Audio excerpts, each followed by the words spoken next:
always something to make you look around and say, hey, you know what? I live in a pretty great country.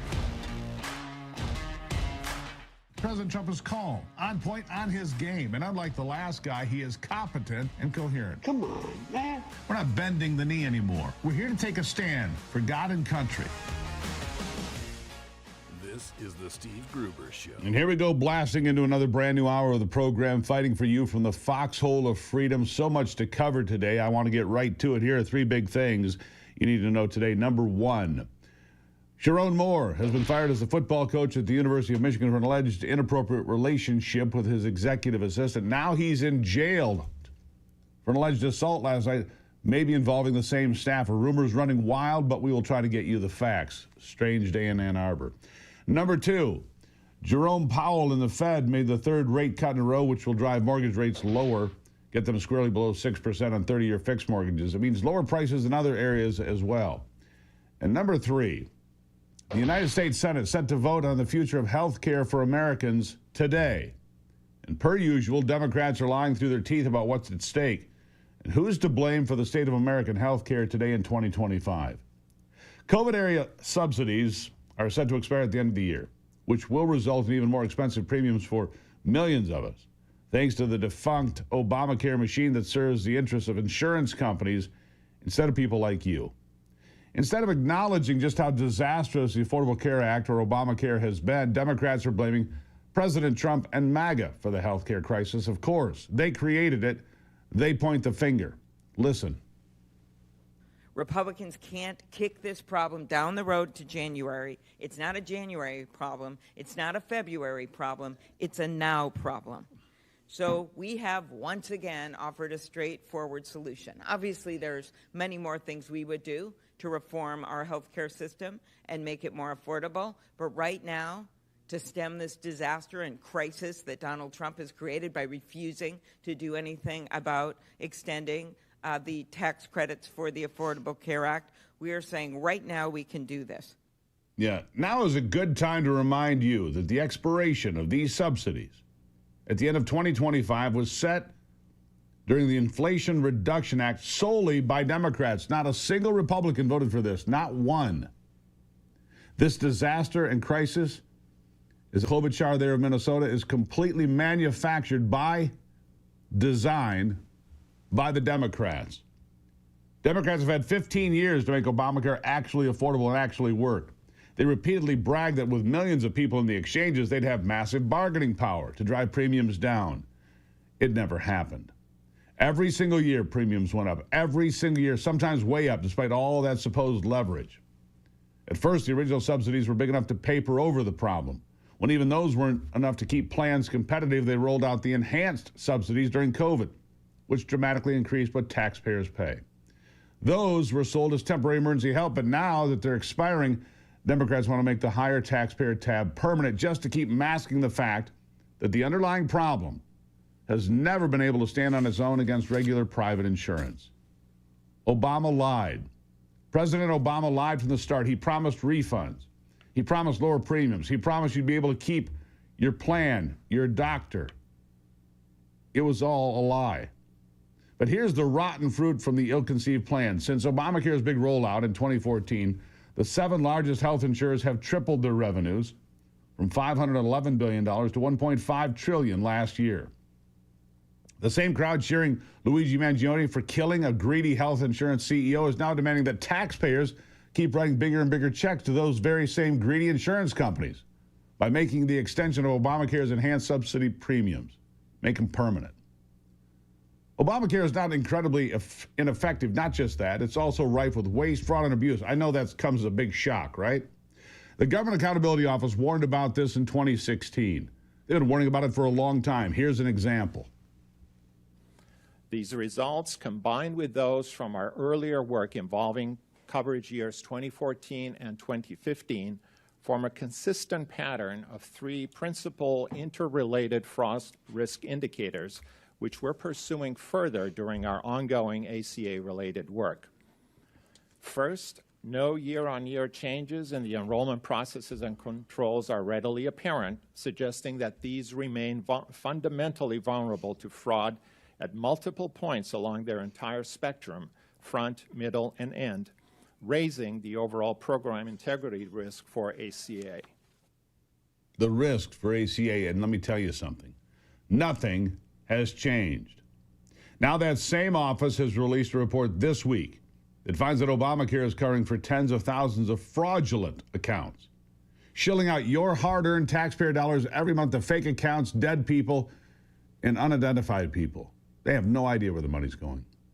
The report states, quote, preliminary analysis identified over 29,000 Social Security numbers in 2023 and nearly 68,000 Social Security numbers in 2024 used to receive more than 1 year's worth of insurance coverage in a single plan year.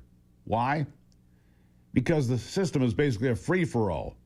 No effective fraud detection system at all. When the GAO wanted to test those systems, it created 20 fake accounts to see if Obamacare would catch on. 18 of those accounts are still currently receiving insurance coverage. 18 out of 20. It's utterly embarrassing, or at least it should be, but politicians like Democrat Sarah McBride find it easier to just ignore the problem. Here it is. What do you make of this, and why do you guys want to continue to extend a program that's clearly failed the American people, especially for another 3 years? Well, I don't think the American people think that it's failed the American people, and that study, quote unquote, sounds like bull. Well, it's right here. I actually have it. Yeah, but it sounds like a bull study, not a bull methodology. So because it sounds like BS, you just say that it's no good? I mean, I can show you it right here. New York Times reported on it. Sounds like the methodology is pretty questionable. By the way, that's a dude, if you were wondering. Ignore, deflect, deny. That's the Democrats' playbook, and they're hoping it works for them again today. I hope it doesn't. Neither does President Trump, because he's tired of the insurance companies winning while the American people lose and pay the bill. He made that clear in an interview with Politico. Here's the president. Obamacare was set up for insurance companies to become rich, okay? That was why they, in my opinion, I think the Democrats did it for that reason. Do you know that insurance company stocks have gone up 16, 17, 1,800% over a short period of time? They've been paid trillions, not billions, trillions of dollars. And what I'm saying is very simple. I don't want to pay them anything. No money for the insurance companies. Sorry, fellas, I know them all. No money for the insurance companies. I want to pay the money directly to the people and let the people get their own health care. But you know who's fighting me on that? The Democrats. Yeah. Who's fighting me on that? The Democrats. Democrats are fighting him every step of the way, even while admitting that the current system is not working. Does it work for you? Because it certainly doesn't work for me. Ivy just pointed out our premiums are going to go up $400 or $500 a month. And that's with a baseline plan. That's not even with the good plan. The good plan is out of reach. Why? We don't have any free market principles involved here. It's just give the money to the insurance companies, of which they take 20% or more right off the top, and stick you with a bill. Bernie Sanders screaming like a smashed cat as well. We'll get him after the break. More BS from the left. Obamacare has to go. Republicans have to step up. They have to fix a system they didn't create, but that's why they're in charge. I'll take a break and be right back. It is The Steve Gruber Show.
All right, the Democrats, like I said, fighting Donald Trump on every point of this, even while admitting the current system that Obamacare is a failure. Senator Bernie Sanders, like I said, admitting that his colleagues won't. Obamacare is a disaster. At least he'll say it. Listen.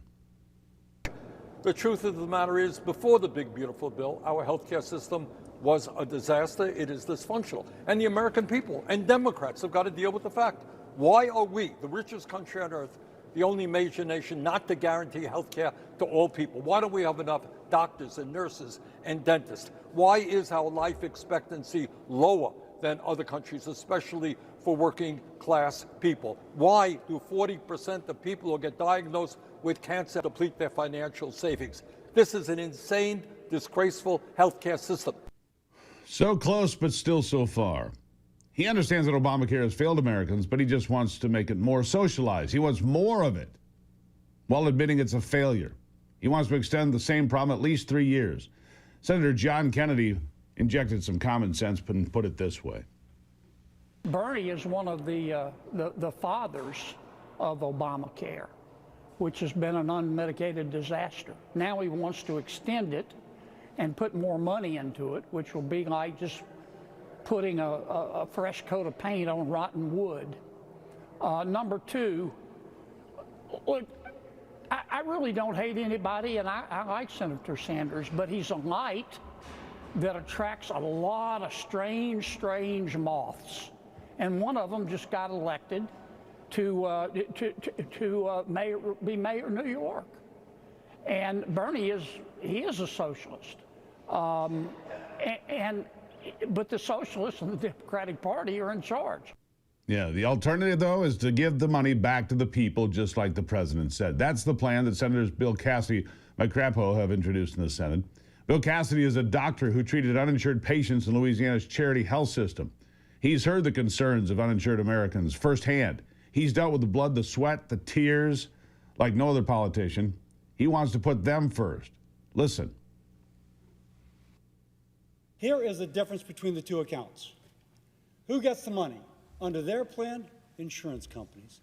Under our plan, patients and families. What can the money be used for? Well, here it's subsidized premiums. There, which means that the insurance company gets it and takes 20% for deductible and copay.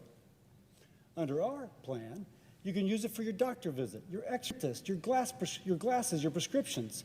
This is real medical care, not something the insurance company permits you to have. Who makes the decision? Under their plan, the insurance company. Under our plan, power to the patient. We want that patient, we want that mama, we want that wife, because they're the ones who always make the decisions on health care, to be the one that has the power. Contributes to lower cost? Under their plan, no, because it goes to the insurance company that continues to pay those higher rates. To the patient, if you give her this money, you've got $5,000 to spend it wisely, she's going to say, wait a second, the x-ray is $150 here and $500 there. I'm going to where it is cheaper, not more expensive. And I can tell you, when that begins to happen, the people who are more expensive begin to lower their price. You know, I like the sound of that a whole lot better. This is the Healthcare Freedom for Patients Act, which builds off the One Big Beautiful Bill and its expansion of eligibility for HSAs or health savings accounts. Let me quickly lay out what could be made available to us next year if the U.S. Senate puts our needs first. It makes cheaper plans way more attractive. It creates special HSAs for people on bronze or catastrophic plans, and the government will actually put money in them, $1,000 a year if you're under 50, $1,500 if you're older, as long as your income isn't too high. It also finally pays insurers for the cost-sharing discounts they're forced to give, but only if their plans don't cover abortion. That alone drops everyone's benchmark premiums about 11%. Plus, starting 2027, anybody can buy those super low premium copper catastrophic plans, not just young and hard luck folks. Second, it tightens Medicaid rules. States that use their own money to cover undocumented immigrants get a big cut in federal matching funds from 90% down to 80%. And nobody gets Medicaid or CHIP benefits until their citizenship or legal status is fully verified. No more pay now, check later nonsense.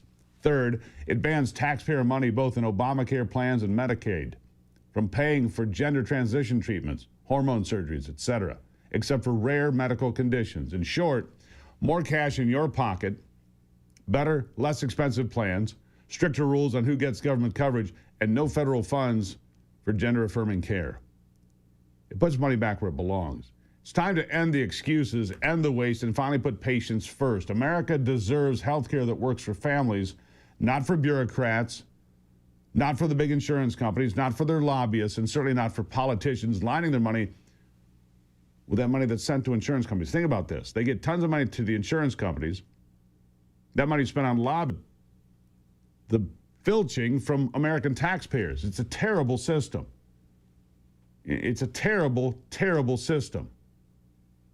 And I really like Rand Paul's idea as well. Health associations, groups like Costco, can take its 44 million members and go forward and say, look, United Healthcare, look, Blue Cross Blue Shield, here's the deal we want to make. We have 44 million members. Argue with us. Negotiate with us. It puts power back in the hands of the consumer, back in the hands of you, the taxpayer, instead of getting fleeced every month or every year. You're now in control of your health care. Republicans, we need this to happen. This part of the program proudly brought to you by PuroClean's Veterans Initiative, PuroVet program, where veterans find purpose in property restoration and entrepreneurship. We salute those who served. You can find out more at 855-PuroVet or go to purovet.com. By the way, great conversation yesterday with Paul Siegert for 45 minutes about Obamacare, about the insurance programs in America. You can find it on my page on YouTube. Go there, watch this, learn about the problem. Paul Siegert, The Steve Gruber Show, YouTube. Go check it out. I'll be right back.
All right. Sharon Moore in jail. At this time yesterday, he was the head coach of the Michigan football team on the way to the Citrus Bowl in Orlando to play Texas. Not anymore. His firing was announced at about, 4 o'clock yesterday afternoon. 4:43, the firing was announced. He was arrested, we're told, around 4:10 p.m. in Pittsfield Township, just outside of Ann Arbor. This all allegedly stems from an inappropriate relationship with a staffer. Rumors on the internet running wild. It also involves this arrest, an alleged assault involving that same staffer. Those are the rumors. Brock Palmbush coming in now. Brock, this is a huge black eye for the University of Michigan football team, all of it. It is. It's truly stunning. When I found out yesterday afternoon, I just completely stunned and then just, read up on it. And it's just, it's not something you expect. This has been a wild coaching carousel offseason, but this, Yeah, who's available? This takes the cake, even with Lane Kiffin leaving Ole Miss to go to LSU before Ole Miss even goes into the playoff. But Yeah. it's incredible. Big mess. I guess we'll find out more about Moore. Oh, I'm sure we will. You were asking about potential candidates? Yeah. Jed Fish, the coach at Washington, he was an assistant at Michigan. Kalen DeBoer at Alabama. He jumped ship, you think, from Alabama to Michigan? I find that hard. This is the coaching profession, Steve. These guys will do anything. It's about the money. But here's the big thing. Fired for cause. Sharon Moore, that's what the University of Michigan says, means he won't get paid. They don't have to pay out his contract fired for cause, right? Which is like over $12 million, I guess. Something like remaining. that. 3 years, $12 million left. Yeah, something like 12, 13, something like that. Anyhow. It's just, man. What a disaster. Yep. All right. Greatly appreciate that. Thanks, Brock. Well, if anything comes up, you let me know. Of course. All right. Chris Salcedo is coming up next. He's been on radio and television for years. Just released a brand new book, The Rise of Liberty-Loving Latinos, the New American Revolution. Chris Salcedo, always entertaining, joining me next here on The Steve Gruber Show.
Welcome back to the program. Of course, you know the 2024 election results included a lot of Hispanics, people the Democrats just thought were theirs by birth, by virtue, by something. Well, by God, they didn't vote for the Democrats. They came across the aisle in great numbers for Donald Trump and Republicans across this country. My next guest kept an eye on it, still does. Chris Salcido is the author of The Rise of the Liberty-Loving Latino, A New American Revolution. Chris, welcome to the program. Brother Gruber, hey, nice to see you. Nice to see you. Now, you've been around. You've been doing television and radio and looking at these topics for a long time, as long as I have anyhow. This is a remarkable occurrence, but it's not really unpredictable. And I say that, I'm married to a Latino woman. And the Hispanic community is faith-based, family-based, believes in its country, believes in its community. It's almost like this is where they belong, isn't it? It is. It is. And you know what? What we chronicle in the book, the new book I got coming out, The Rise of the Liberty-Loving Latino, we couch it around my interview with President Trump right before the election. And what happened in the election was nothing short of the greatest political revolution to hit this country since the formation of the Republican Party, full stop. What you had was a majority of Latino men for the first time in American history voting for the Republican candidate. They voted for President Trump. You had record numbers of Latinos writ large voting for President Trump and the America First coalition. Notice I didn't say they voted Republican. They voted for the America First coalition. There's several reasons for that, Steve, is because, number one, it was the cultural stuff. You and I both know the Democrats have gone bat guano crazy, right? It's this idea that little Stevie can become little Susie can become little Stevie. Yeah. This idea that men can have babies. This idea that the best woman for the job is a man in women's sports. Latinos saw this. Oh, yes, and don't forget the attack on the Spanish language. Leftists said, oh, yeah, we've got to abandon the Spanish language. And instead of saying Latino or Latina, for those of you who've taken first-year Spanish, the words in Spanish have a male and female designation. Anyway, we had to abandon that because the Democrats needed their LGBTQ, ABCDFG cultural Marxist agenda to be adhered to. So we had to call ourselves Latinx. I'll tell you what, no Latino out there looks at that term Latinx. I don't care whether they're liberal or conservative. Or I don't Democrat even know what Republican. it means, Chris. What does it mean? And where did it come from? And who said, in which focus group they said, hey, let's go with Latinx? Because when I first saw the word, I thought, Latinx. What does Latinx mean? That's really what I'm looking at going, what does that mean? Yeah. It comes from where everything stupid comes from. Leftists, Marxists, totalitarians. That's where it comes from. It's conformity. It's an exercise in conformity. So when the Latinos were confronted with this, Steve, they said, okay, these people are crazy. These people are nuts. So let me look over here on the other side and see what they're offering. Now, had the Republicans been offering Mitch McConnell, or had the Republicans been offering Jeff Flake or John Cornyn or Paul Ryan, or Mitt Romney. Or Mitt Romney, yes. The Latinos would have kept on walking because there's no contrast whatsoever. However, they had President Donald J. Trump and the America First coalition, and they said, I kind of like where you're going.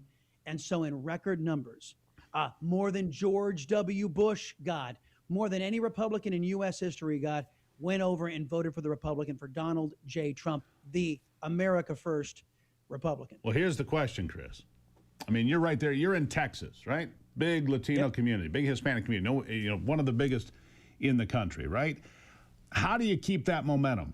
I mean, the conversation that the left is putting out now is affordability. Affordability. It's Donald Trump's fault that everything's expensive. They try to ignore the fact that inflation was 9.1% under the previous administration. Halfway through, that everything went through the roof. They continued to try to push COVID spending and all this other nonsense and printed money recklessly, I might add. What's it going to take for the Hispanic voter to stay, not with Donald Trump, but now with Republicans? You've got to abandon what the modern day Republican Party has been, at least for the last 20 or 30 years. Under George W. Bush, under Karl Rove, under these milquetoast, no value type Republicans, the Republican Party has been arrayed like this. The Republican gets up every morning and tries to find the nearest Democrat butt cheek on which to firmly plant their lips.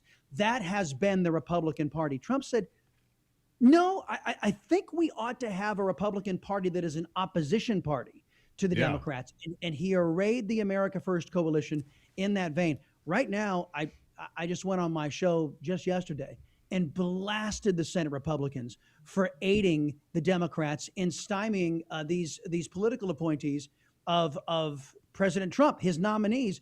They're allowing the Democrats to stop his to stop his appointees. These are the same Republicans who tripped all over themselves to say yes and vote for and allow an affirmative vote for all of Beijing Biden's nominees, who were highly unqualified, who were anti-American Marxists. Ketanji Brown Jackson, arguably the worst justice on any metric in the history of the Supreme Court. I mean, there's just no question about it, Chris. Those were terrible people.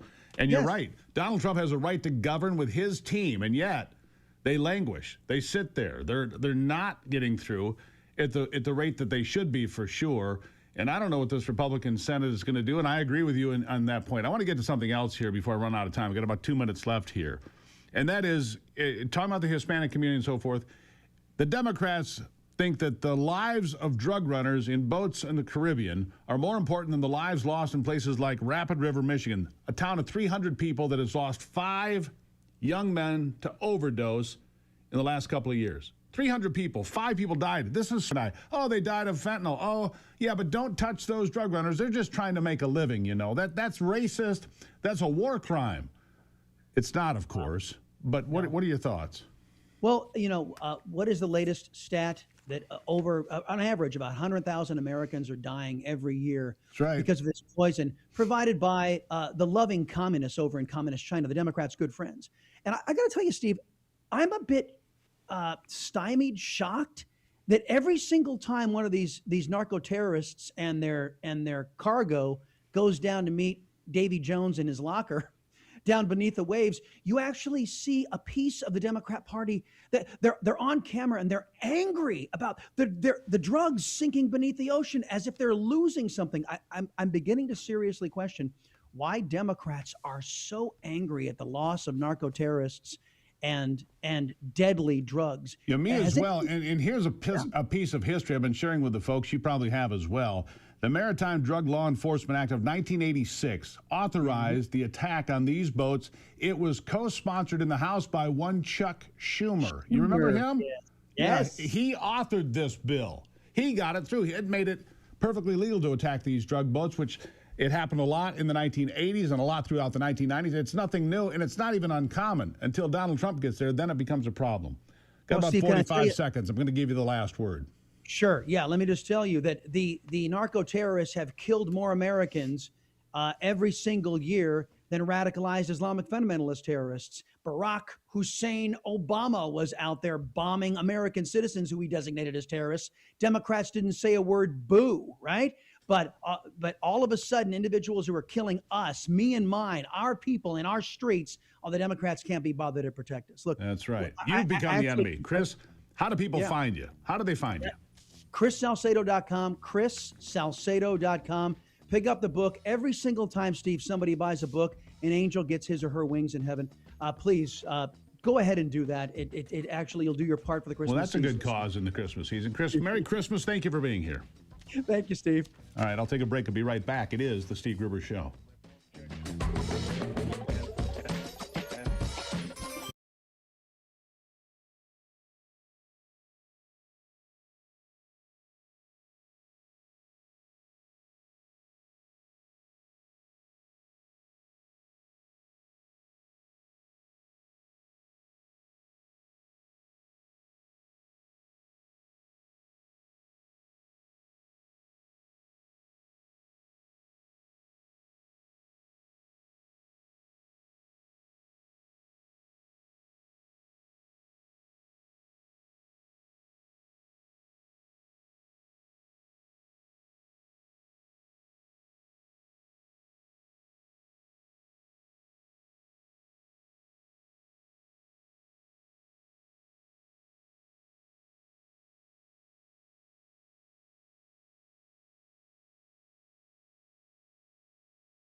Taking care of your health is something you have to do every day. It's not something you do once in a while or now and then. You got to be focused on it.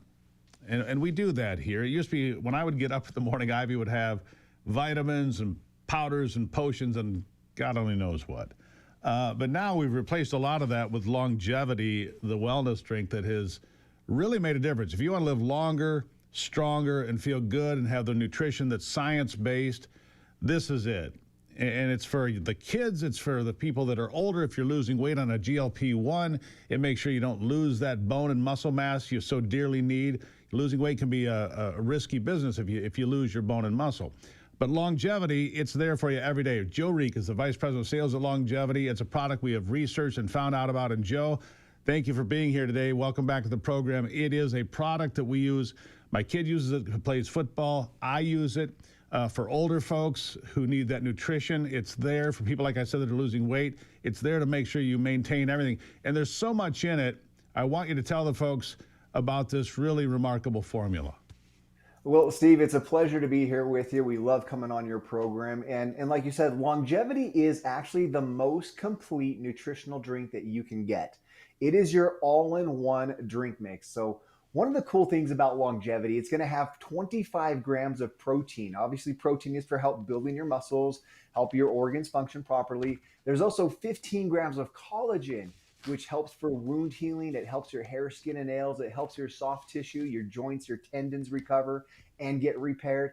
There's bovine colostrum, which helps and boosts your immunity system. So as we're entering these winter months, the flu season starts spreading germs, you can actually curb that with the bovine colostrum. There's also probiotics for your gut health. So now you can have your gut digest the foods and be able to pass those through your system without any issues. And it is made from 25 natural vitamins and minerals. So these are items that are bioavailable. Ingredients like shiitake mushrooms, sweet potatoes, kale, spinach, the whole works inside of longevity. And here's the kicker, Steve, is that this can be added with water, it can be added to milk, it can be added into a smoothie, and it tastes phenomenal.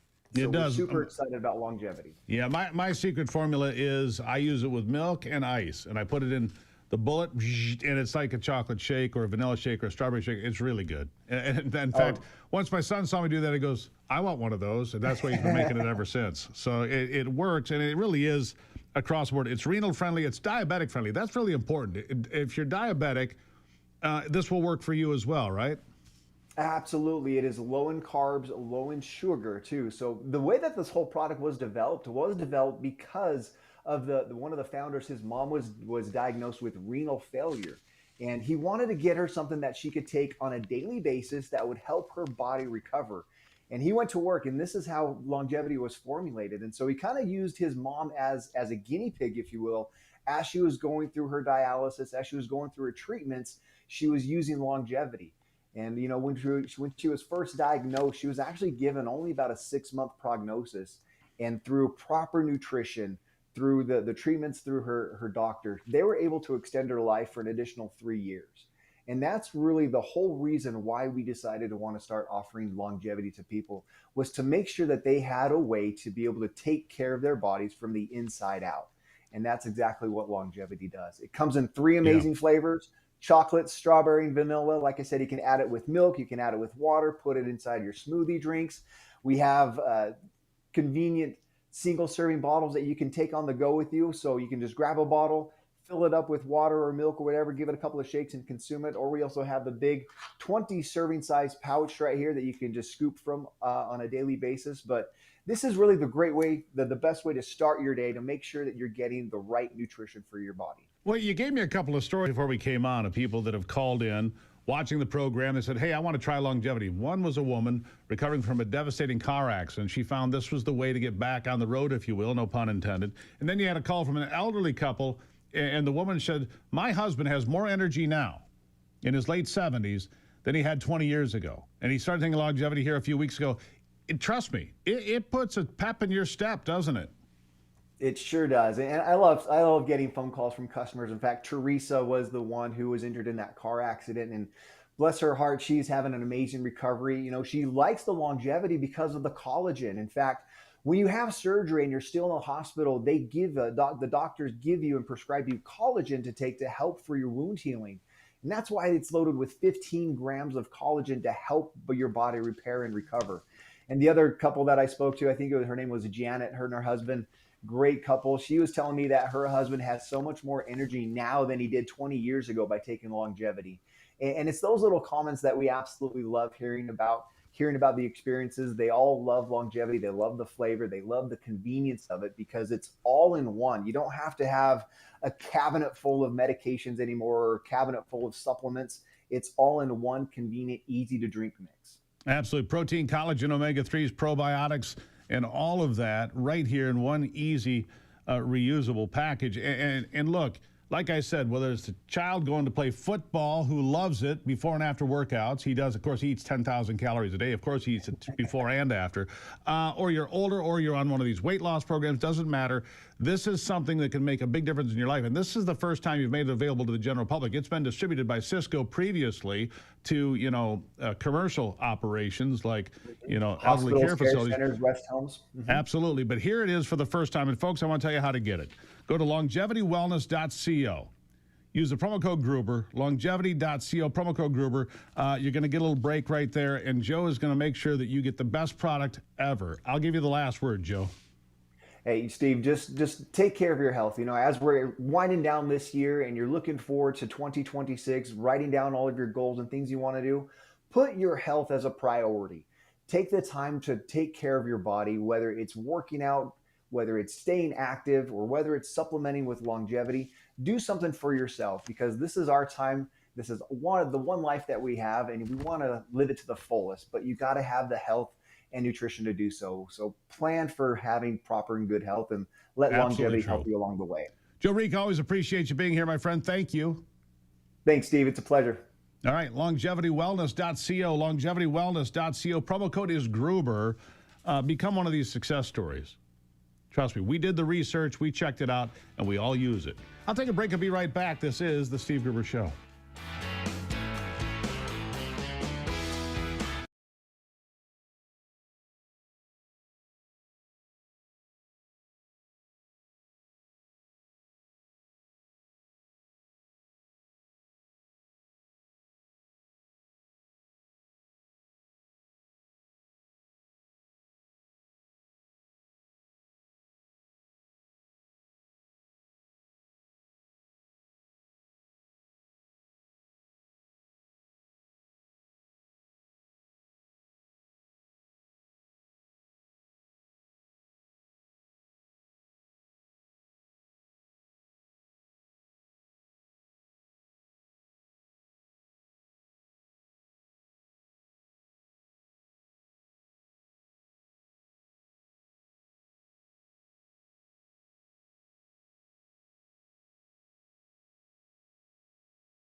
All right, back to it now. The story that it's caught my attention today, and a lot of folks as well.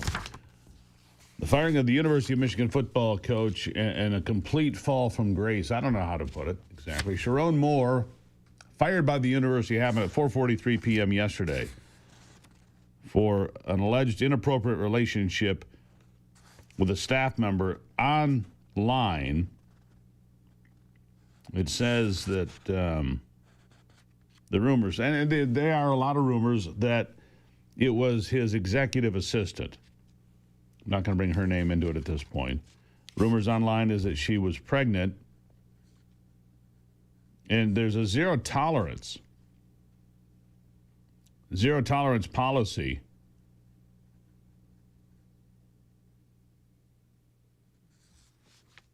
with such activity. All right, so I'm just reading about the contract here. Here's the thing: $5.5 million base contract, $5.5 million annual base contract. The university does not have to pay because they fired Sharon Moore for cause. And so now they're all of a sudden looking for their third coach in what, 4 years? Moore is there, of course. They have their third coach now. Will be, whoever it turns out to be. Biff Poggi is the coach who will replace Moore temporarily. He filled in earlier this year when Moore was on suspension. So Jim Harbaugh obviously won the national championship and then left to go to the San Diego Chargers, who are doing really well, by the way. Wolverines are ranked 18th in the country. They're 9-3, had a pretty good year for a very young football team, and they're on their way to the Citrus Bowl to play 14th-ranked Texas, who's playing very well right now. And there's going to be upheaval in the program because then you got the transfer portal, and it depends on who you bring in as a coach, right? Brock says there are options, but they're not,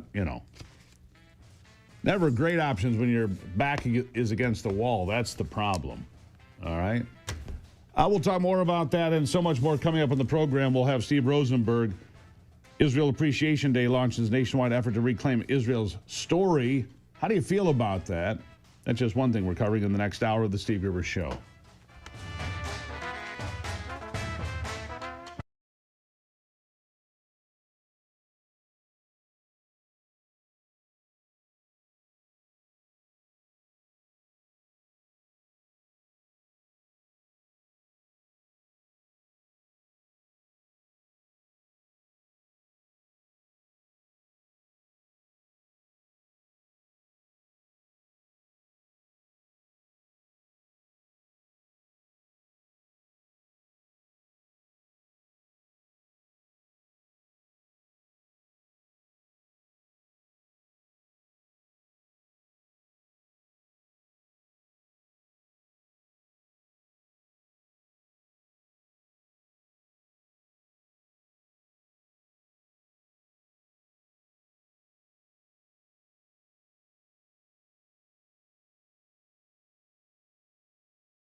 something to make you look around and say, hey, you know what? I live in a pretty great country.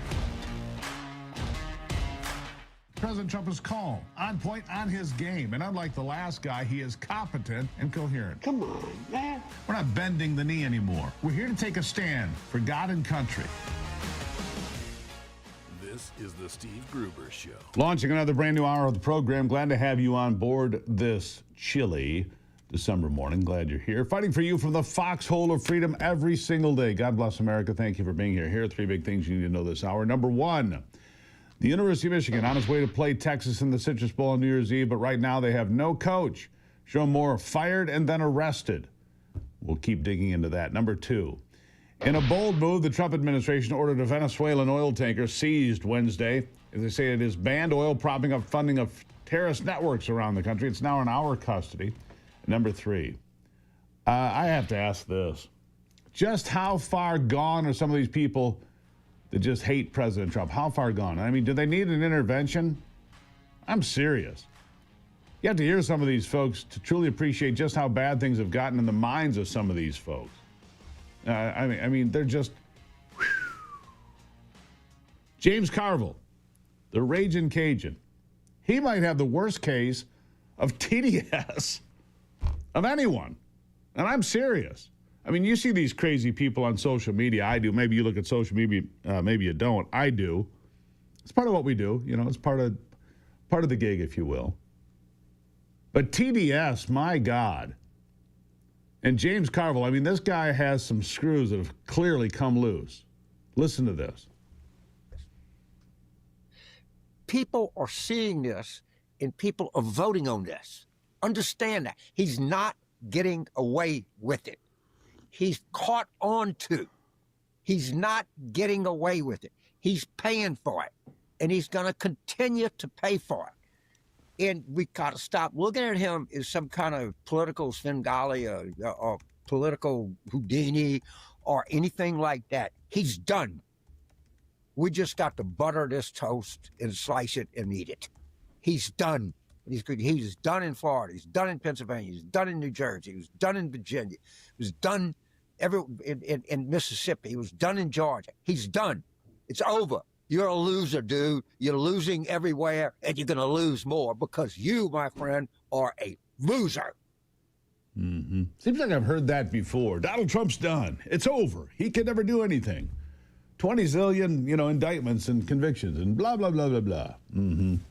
Well, except that Donald Trump wasn't done then. He's not done now. And in fact, his numbers are rising.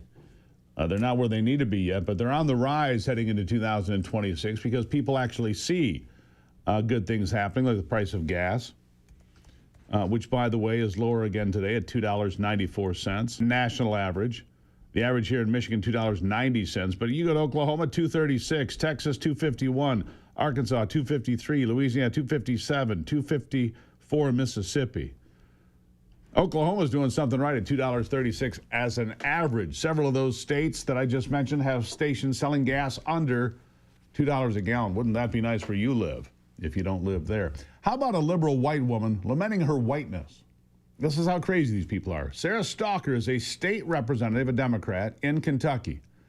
And she wants white kids in school to feel badly about themselves. She does. She says it's important for them to feel badly about who they are.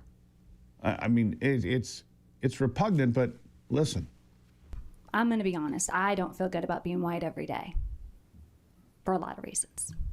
Because it's a point of privilege that I get to move through the world in a way that so many of my other colleagues and friends and family members of the community don't get the privilege to do. And I'm just a female, but just a woman, just a white woman. If I was a white man, I would be functioning from a point of an even greater privilege. I think we're missing an opportunity when kids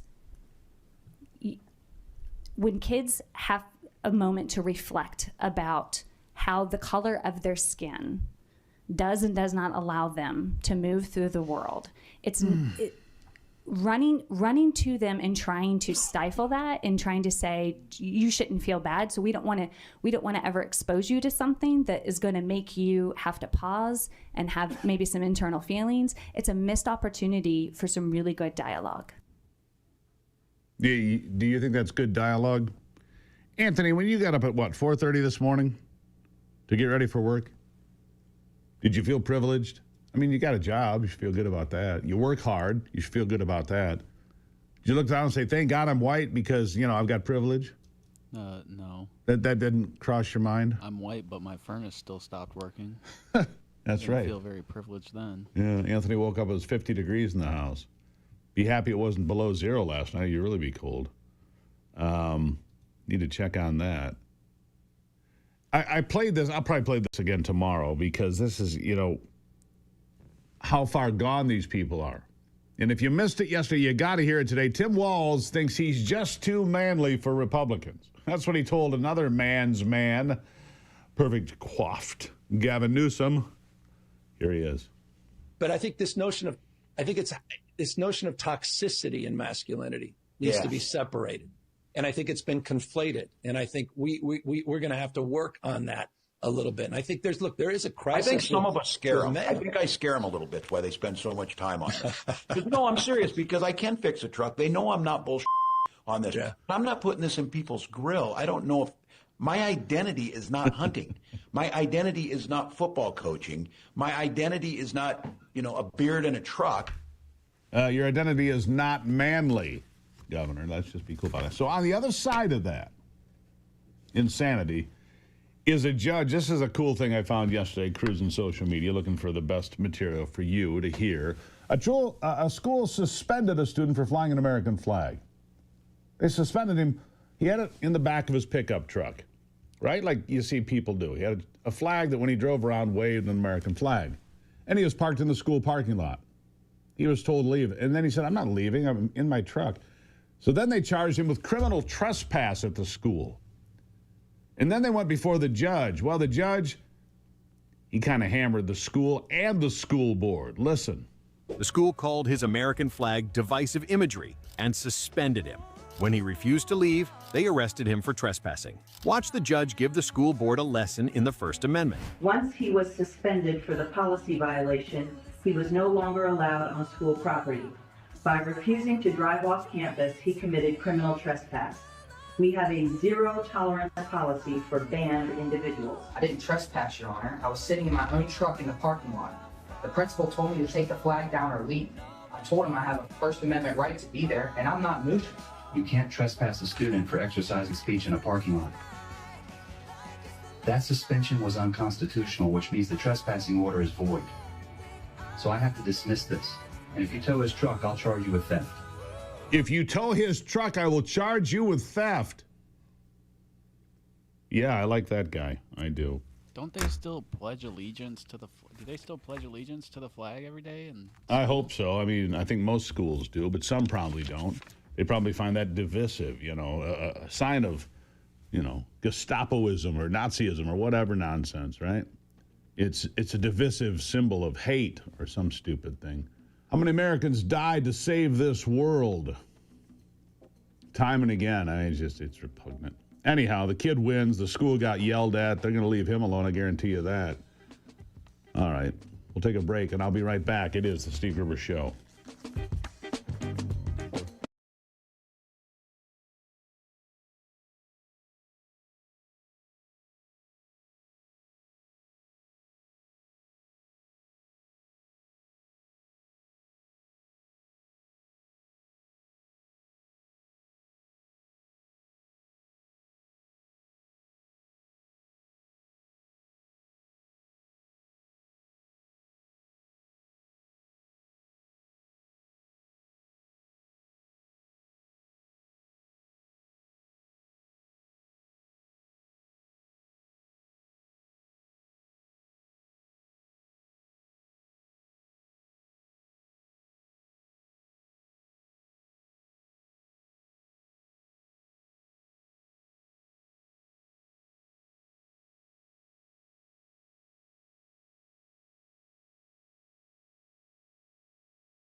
All right, Israel in the headlines a lot over the last years, you know, the peace deal holding in Gaza, it seems.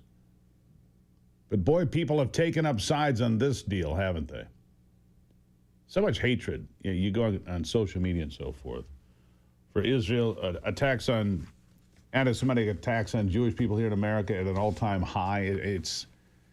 It's remarkable that in America, this is what we see. We see an anti-Semite elected to be mayor of New York City, the largest Jewish population outside of Israel. It's just, to me, it's baffling. Steve Rosenberg is a member of the organizing committee for the Israel Appreciation Day. He joins me now. Steve, good morning.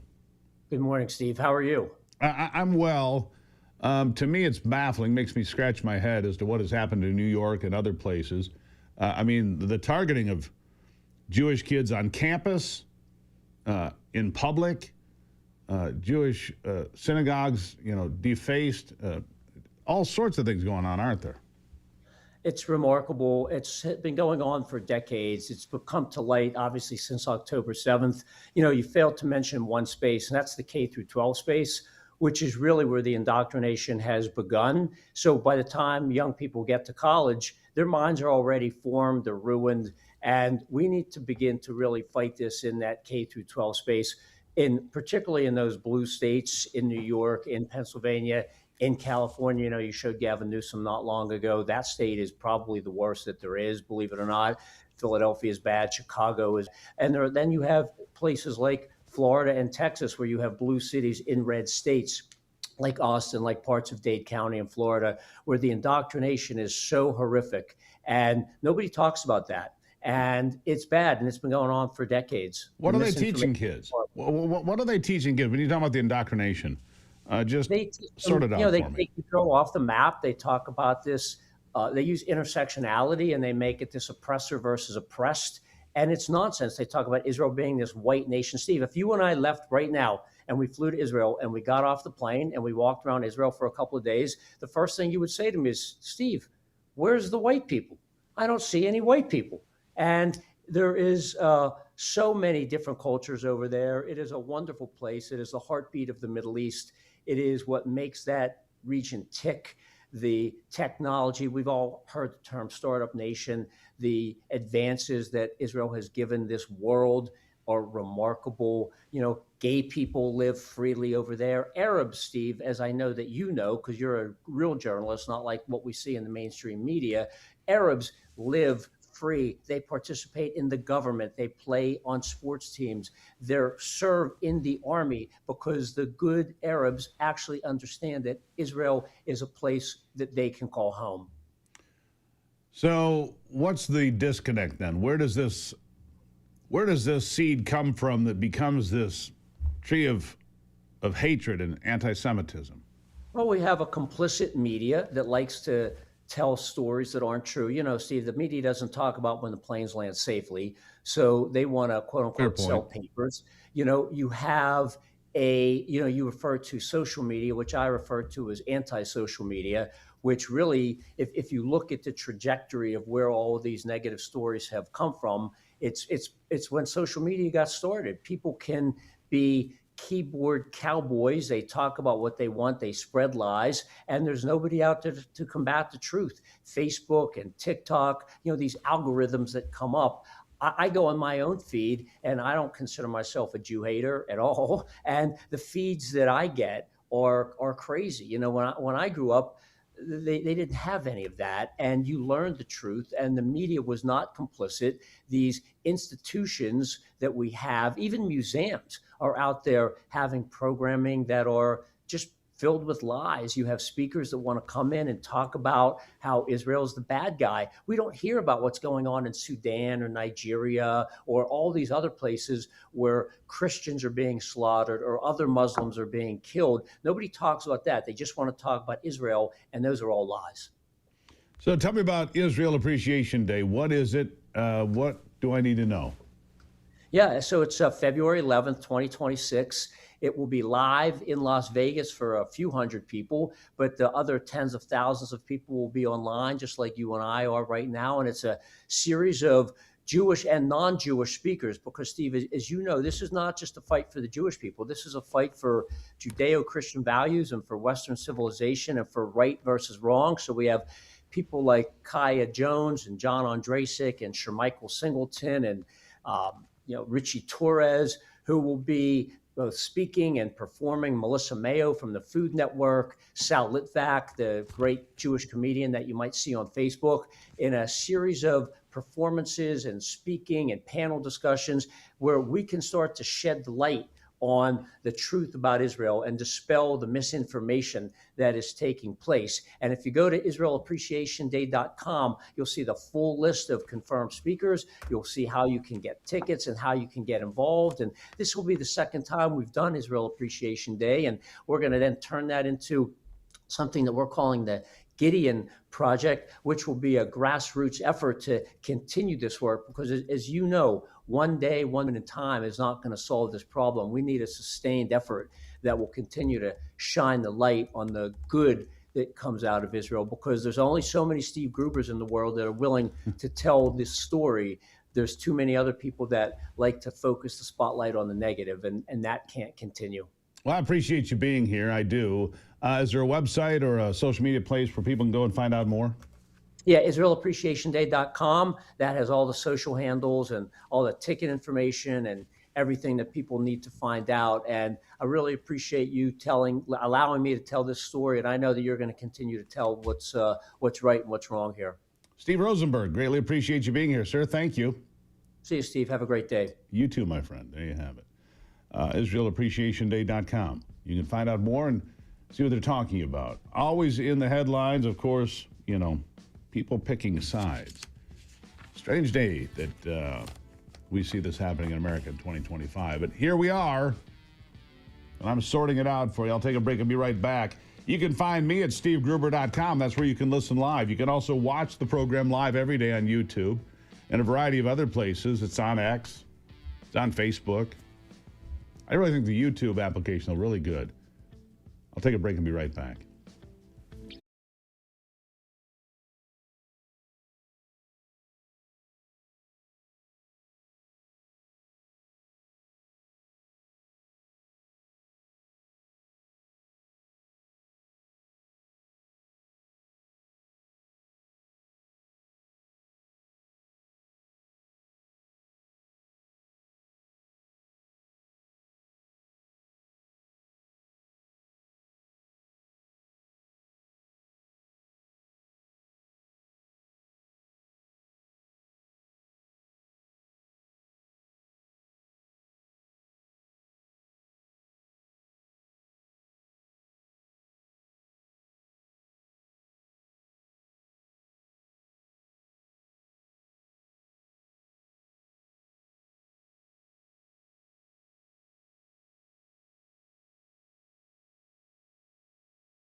All right, the story that's gone wild on social media today, of course, is Sharon Moore being fired as the University of Michigan football coach. I'm following it because it's just such a flame out. In his second year as head football coach, Sharon Moore gets fired yesterday, and then we find out he's been arrested. Fired apparently for an inappropriate relationship with a staff member. We're told it was his executive assistant. Rumors on the internet say that she was pregnant. Rumors on the internet say that he was at her Pittsfield Township home just outside of Ann Arbor when he was involved in some sort of an altercation or assault, allegedly. And then apparently arrested at a nearby church. We'll keep an eye on that. It's just so bizarre. So bizarre. Get your Gruber merch in time for Christmas. That's what I say to you. Gruber merch available now. Coffee cups, hoodies, great athletic type workout shirts and so forth. They're beautiful. They're ready for you. They're ready for Christmas. Get them on the way today, and you can have your Gruber merch in your presence under the tree, right? We got a QR code for that. I think it's coming. 3, 2, 1. Didn't work. So we've got Gruber merch for you. We do have a QR code for it. Normally it would pop up, but we'll play that again a little bit later in the program, so you have that. Oh, look, there it is. I look down and look, there it is. Me, looking dapper. QR code, there it is. Gruber hoodies, coffee cups, great wicking shirts. That shirt there is fabulous, by the way. And we rejected a whole bunch of products because we didn't want to have stuff that you didn't love, right? We didn't want to have stuff that you didn't love. All you do is click on that QR code. Watch this again. And it can be on the way to you. Meanwhile, we're going to be working on a brand new website where we'll have a direct link to the Gruber merch, and you'll be able to get it a lot easier. You can always do the QR code, but we're going to make it just a little link right there. Ta-ding. That's at stevegruber.com. So many resources, so little time. We do everything we can for you to make sure you are well connected. When I come back, we're going to speak with Rachel Ehrenfeld about the narco-terrorism war and this attack on drug boats and so forth. Do you support it? Send me an email at stevegruber.com. I'd like to know what you think about all of this. I'll be back.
All right, if you didn't see it overnight, silver just rocketed past $60, got to 63. Silver on the rise. Some now saying it's going to $75 an ounce.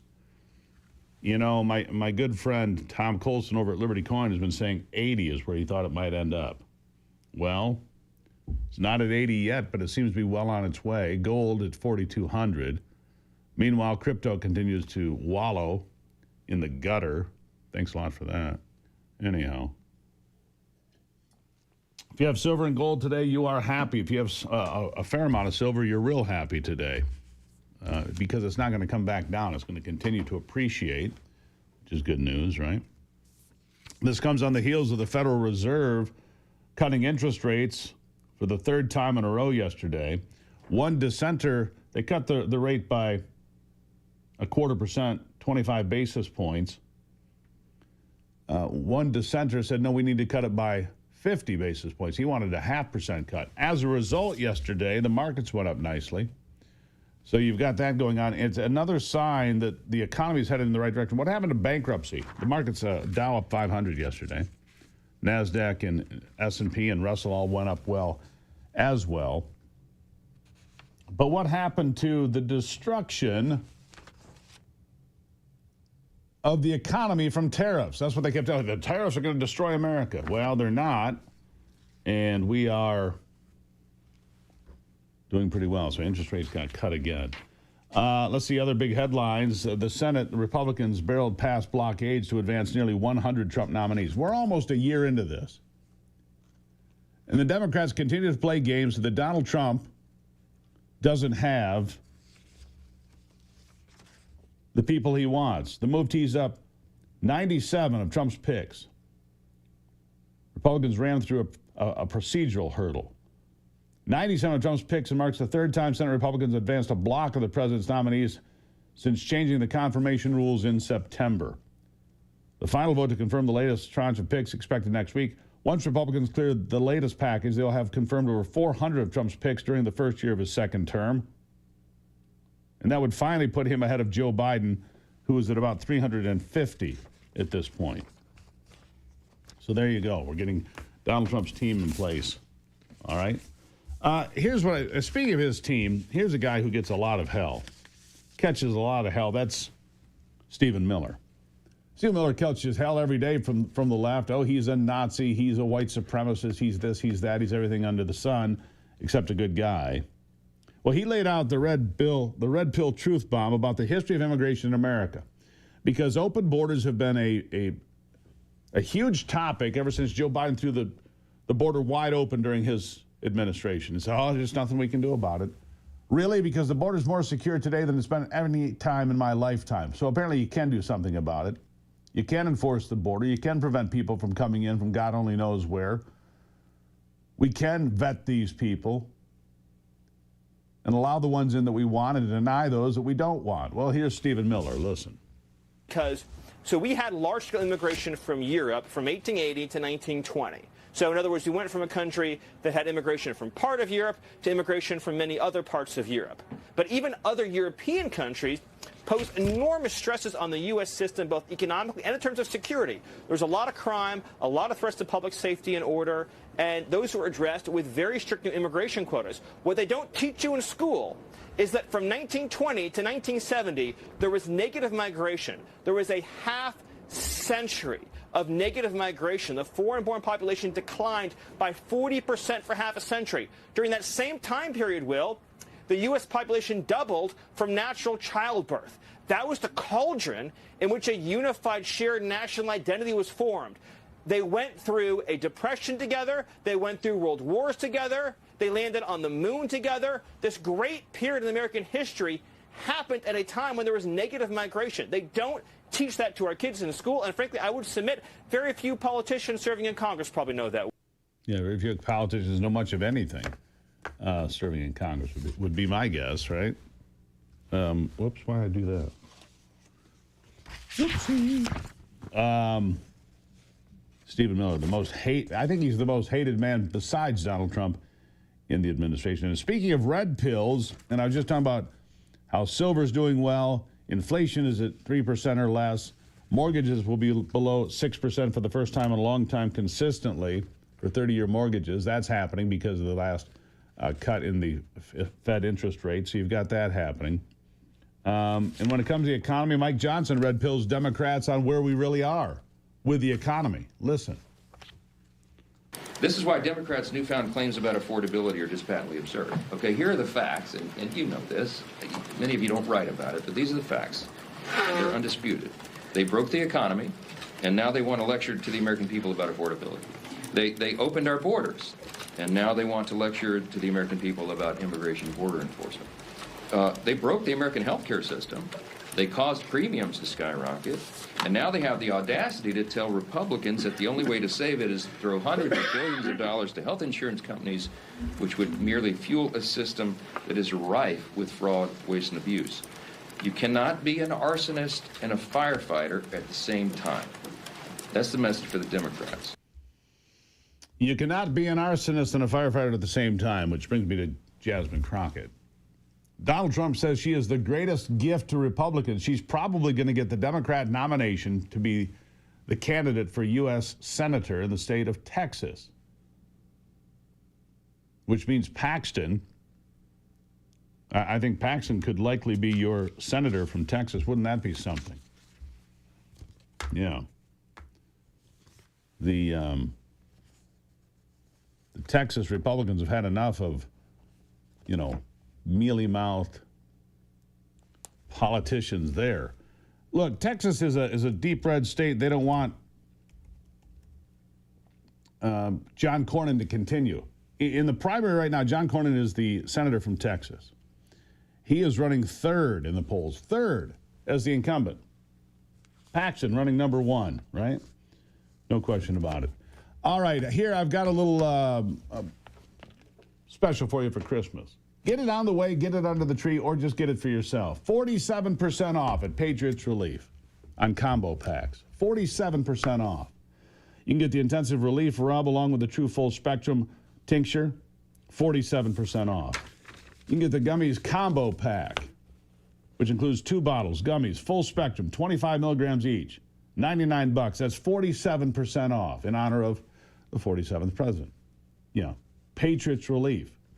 You can also get the Gel Total Relief Combo 1600, one soothing relief gel, one true full spectrum, 150. That's 47% off. Look, we use these products here. Ivy's got something in her neck. She's got, a strained muscle, something. She's not been sleeping right. And we used one of these topical products yesterday from Patriots Relief, and it gave her relief. Works really well. If you want to get something that deals with anxiety, pain, your ability to sleep, this is the product for you. Patriots Relief, 47% off on all these combo packs. You see it on your screen. It's a good deal. You don't want to miss it. Make sure you order now so you can get it in time for Christmas or in time for yourself. All right, there you go. I'll take a break and be right back. It is The Steve Gruber Show.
All right, let's jump right back into it.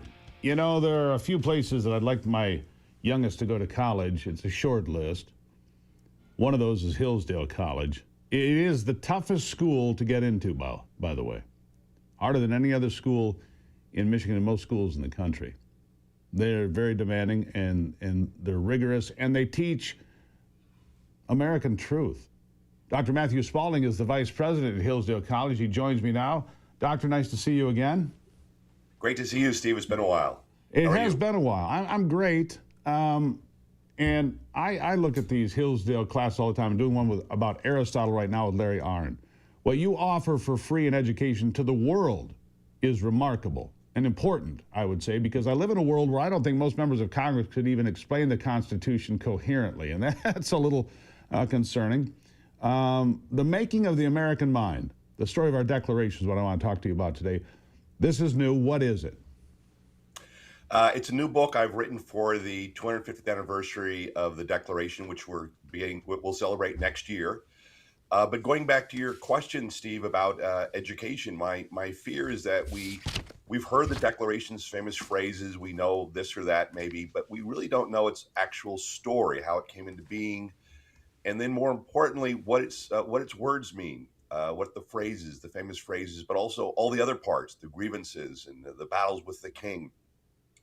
And so I wanted to write a narrative about the whole thing and a commentary on the Declaration itself, so that I could contribute to, in some significant way, the recapturing, if you will, of those core principles in the Declaration, which I think actually speak to us, speak to our culture, speak to our political divide today, perhaps more than ever, and we need to recover them and go back to them. And we'll have an opportunity next year, and I encourage everyone to read about the founding and the principles of the founding and see how they guide us and what they tell us today. I think when it comes to civics and history, these should be commingled. We need to educate all of our kids better about the founding of this country and the truth of this country, don't we, Doctor? I mean, these children are getting the short end of the stick. They need to know that the Constitution, which, by the way, I have a copy here provided by, you guessed it, Hillsdale College. And it's well worn because I use it all the time. I wish our members of Congress and our school kids had that, don't you? I do. And sometimes I worry that we say civics and most people hear educational, blah, blah, blah. But in reality, what we mean is you need to be educated in order to be free. A liberal education, how to liberate oneself to be free. And that's necessary to be a good citizen. And so there's a much more powerful and significant need for this kind of education. What are the principles by which we can practice the arts of liberty? How to be a good citizen in a way that defends your liberty. And the most important, significant piece of that, which you find front and center in the Declaration, is that it's something about us. We are created equal and we have rights. Government does not have rights. The Supreme Court does not give you your rights. You have rights because we are citizens and we are equal. And then and they don't come from man. Those rights my rights are not given to me by you. They're given to me by God. Come from nature and God creating nature. That's right. Thomas Jefferson, who wrote the Declaration, I think he was 33 years old at the time, said in order for us to have this experiment in self-government, we had to have a well-educated electorate. Boy, have we lost that track. No, look, the whole experiment in free government that America is completely depends upon an educated citizenry. Without that, it'll all go haywire. They all talked about that. They all said that. And this is why Republican free government worldwide throughout history has always failed. And this is the only way we're going to save ourselves, is if we make sure we are producing good citizens, which means ourselves, and then educating our children, our congregations, and everyone around us. And hopefully someday that'll start affecting those congressmen who actually make the laws for us. Yeah. But we important, us and our children, so that we learn how to be good citizens, which among other things means voting for those congressmen and making better choices. Yeah, I heard the president say here, I think this week, that Europe is too far gone to be safe because they've allowed themselves to be adulterated by, forces that are not European, frankly, in a variety of ways. Some would say the same thing about America, that we're on the wrong track, that we're losing our American culture. And you look around, it feels that way, Doctor. Are we too far gone? Can we still save this thing? We're clearly beginning to see that here. I think the European problem is much farther along. I think the president gave them some hard medicine, which they didn't want to hear. But we see the beginnings of it here. I worry about socialism and rise of various radical ideologies. But I don't think by any means it's a lost cause here. Look, the American people still vote. They still, lots of Americans still voted, and they voted for a president to change the direction of the country. There's lots of evidence that that culture is still there. Is it healthy everywhere? No. Is it challenged in many places in very powerful ways? Yes. But what we still have here is a strong middle-class American citizenry that wants to save their country. The one thing that the president tapped into, I think, that we didn't quite realize, or not everyone quite realized, was he actually is a patriot. He thinks it's a great country.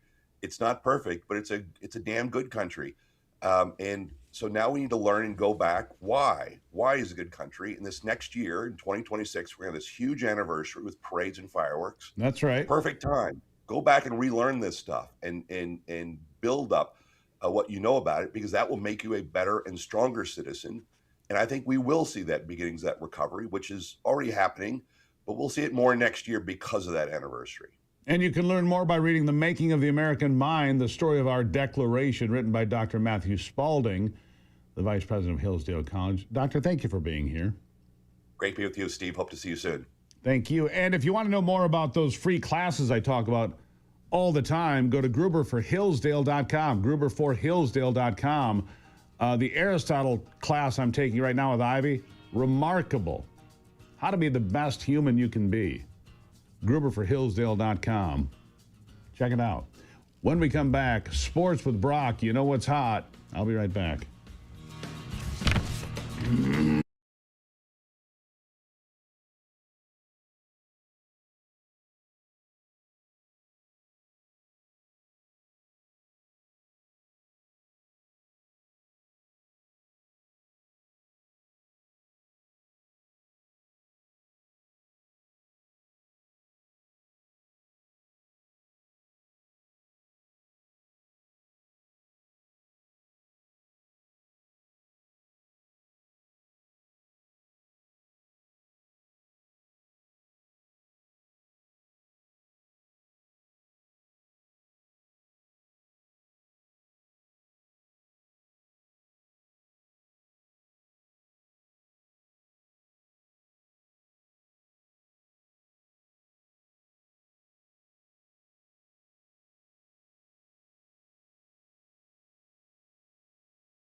All right. right, time for sports with Brock. With a look at sports, I'm Brock Palmbush. In college football, the University of Michigan fired head coach Sharon Moore yesterday after a school investigation revealed that he had a, quote, inappropriate relationship with a football staff member. Later in the day, Moore was detained by Washtenaw County Police in Michigan, and he's in a county jail this morning as a suspect in an alleged assault. Assistant Biff Poggi will coach the Wolverines in the upcoming Citrus Bowl in Orlando, Florida, against Texas on New Year's Eve. In the NBA last night, the last two NBA Cup quarterfinal games were played. Oklahoma City crushed Phoenix 138-89. The Thunder have won 16 games in a row. They're a league best 24-1 on the season. In the other quarterfinal, the San Antonio Spurs beat the Los Angeles Lakers 132-119. In the NHL, there were 4 games. Winners were Detroit, Florida, Chicago, and Seattle. That's a look at sports. Back to you, Steve. All right, Brock. And coming up after the top of the hour, Brock and I are going to sit here and discuss this meltdown in Ann Arbor. More rumors coming out that the person that he was having an affair with was a staff member, his executive assistant, apparently. Apparently she was pregnant. Again, this is all stuff that's flying around. Some of it seems verified, some of it not. But it leaves Michigan in a tough spot. Sharon Moore, second-year football coach, $5.5 million base salary. He's going to get none of it. None of it. No buyout here, according to what I'm reading, because he was fired for cause, which means the $13 million, give or take, remaining on his contract will remain in the bank at the University of Michigan. Tawdry. Embarrassing. Talk about a fall from grace. But the other rumor that and we're going to talk about all this with Brock coming up, is that this has been going on for a year. Sharon Moore is married with 3 kids. You know, and if this is true, just disgusting. It's just embarrassing to me. I can find nothing that is redeeming about any of it. We're going to dig into it because it leaves Michigan without a football coach before the Citrus Bowl, which happens in a couple. I mean, they've got a temporary coach, Poggi or something like that. We'll talk about that coming up. What an embarrassment for the university. I'll be back after this.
always something to make you look around and say, hey, you know what? I live in a pretty great country.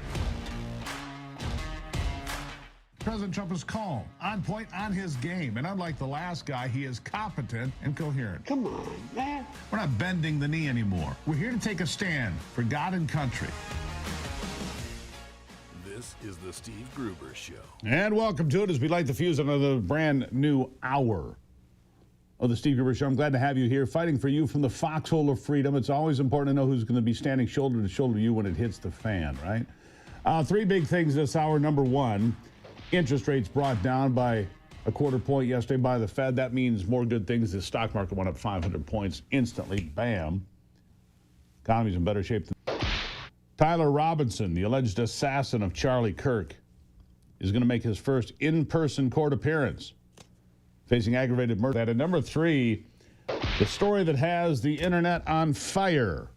Sharon Moore, now the former head football coach at the University of Michigan, in jail this morning. In jail. He was fired yesterday at 4:43. But apparently he'd already been arrested at that point.